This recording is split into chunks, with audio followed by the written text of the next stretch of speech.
Oi, crianças! Eu sou a professora Josiane Lucas e hoje vou ensinar para vocês o som das vogais. Quais são as letras que são vogais? Letra A, letra E, letra I, letra Y, letra O e letra U.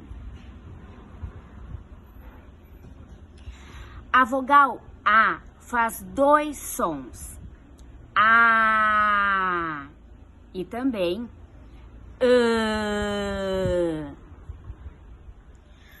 A vogal E também faz dois sons, E também faz É.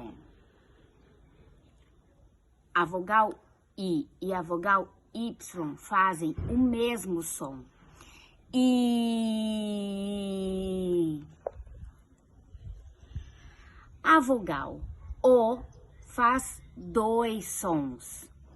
O.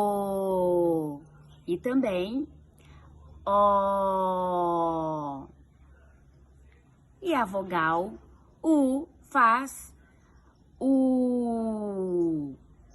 Crianças, assistam esse vídeo várias vezes e repitam, junto com a prof, os sons das vogais.